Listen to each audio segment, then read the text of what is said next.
Royal salute. என்னன்னா இந்த மாதிரி படங்கள் எடுக்கிறதுக்கு ஒரு தைரியம் வேணும் தான். அதுவும் சின்ன படங்கள்ல இந்த படத்தை தேர்ந்தெடுத்து முடிஞ்ச வரைக்கும் போராடி எடுத்திருக்காங்க. அதுக்காண்டி இந்த பட டைரக்டருக்கும் ப்ரொடியூசருக்கும் வாழ்த்துக்கள். இந்த படத்தோட ஒன்லைன் ஸ்டோரி அப்படின்னு பார்த்தோம்னா, இந்தியன் ஆர்மி பார்டர்ல போர் நடந்துகிட்டு இருக்கும்போது இப்படி ஒரு விஷயம் நடந்தா எப்படி இருக்கும் அப்படிங்கிறத டைரக்டர் ரொம்ப அருமையாவே எடுத்திருக்காரு. அது என்ன அப்படிங்கிறத ரிவ்யூ ஃபுல்லா பார்த்து தெரிஞ்சுக்கோங்க. இப்ப இந்த பட விமர்சனத்தை நம்ம டீடைல்ஸா பார்க்கலாம். ராயல் சல்யூட் இந்த படம் வந்து ஒரு ஆக்ஷன் டிராமா படமா எடுத்திருக்காங்க. இந்த படத்துல யுவராஜா அப்படிங்கிறவர் ரொம்ப லீட் கேரக்டர் பண்ணியிருக்காரு. இந்த படத்தை ஜெய் சிவசேகர் அப்படிங்கிறவர் டைரக்ட் பண்ணியிருக்காரு. இப்போ இந்த படம் எப்படி இருக்கு அப்படின்னு நம்ம பார்த்தோம்னா, படம் எடுத்த உடனே ரொம்ப சுத்தி வளைக்கலாம் செய்யலங்க. ஸ்ட்ரைட்டா கதைக்குள்ள போயிடுறாங்க. போர் நடந்துகிட்டு இருக்கும்போது சீஃப் ஆபீசர் ஒருத்தருக்கு அடிபட்டுருது. அவரை சேவ் பண்றதுக்காக சிப்பாயா இருக்கக்கூடிய நம்ம ஹீரோ அவங்க சீஃபை தூக்கிக்கிட்டு அந்த போர்ல இருந்து எப்படியாச்சும் நம்ம கேம்புக்கு போயிடணும் அப்படின்னு சொல்லிட்டு அவரும் தன்னோட நண்பரும் அந்த சீஃபை தூக்கிட்டு போறாங்க. அப்ப வழியில என்னென்ன நடக்குது, அந்த போர் நடக்கக்கூடிய இடத்துலயும் சில ஆனந்தம், நான் வந்து லீவுக்கு வீட்டுக்கு போயிடுவேன், என் ஒய்ஃபோட நான் சந்தோஷமா இருப்பேன் அப்படின்னு அவரோட நண்பரும் ஒரு சந்தோஷமான காட்சிகள். இப்படியே படம் வந்து ஃபர்ஸ்ட் இன்டர்வல் ஃபர்ஸ்ட் ஹாஃப் வரைக்கும் டிராவல் ஆகுது.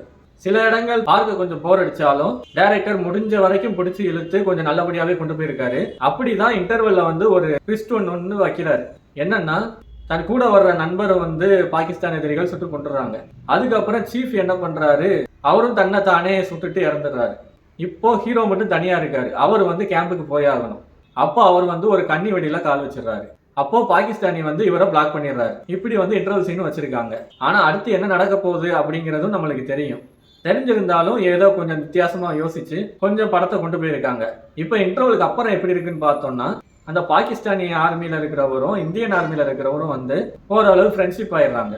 இப்போ இந்தியன் ஆர்மியில இருக்கக்கூடிய கேம்ப் அந்த சீஃப் வந்து இந்தியன் ஆர்மி சீஃப் எங்க, நீ தான் கொண்டுட்ட அப்படின்னு சொல்லிட்டு இந்தியன் ஆர்மி மேனை பிடிச்சி மிரட்டுறாரு. இப்போ நம்ம ஹீரோ என்ன பண்றாரு, நடந்த எல்லா உண்மையும் சொல்றாரு. ஆனாலும் அவங்க வந்து நம்புறதா இல்லை. அப்புறமா சரி நீ சொல்றதெல்லாம் நான் நம்புறேன், ஆனா நீ இந்த பாகிஸ்தானி ஆர்மியை சுற்றணும், இல்லைன்னா நான் ஒன்ன சுற்றுவேன் அப்படின்னு சொல்லிட்டு ஒரு டீம் ஃபார்ம் பண்றாரு. இப்போ அந்த பாகிஸ்தான் ஆர்மியை ஹீரோவான இந்தியன் ஆர்மி நல்ல ஃப்ரெண்ட்ஷிப்பா க்ளோஸா பழகி இருந்தாங்க. ஏன்னா அவர் தான் இவரோட உயிரை வந்து காப்பாத்திருக்காரு. ஸோ அந்த பாகிஸ்தான் ஆர்மியை இந்தியன் ஆர்மி சுட்டாரா இல்லையா அப்படிங்கிறத ஒரு வித்தியாசப்படுத்தி காட்டியிருக்காங்க. அதுக்கப்புறமா ஹீரோ என்ன பண்றாரு அப்படிங்கிறதையும் ஒரு வித்தியாசமா காட்டியிருக்காங்க.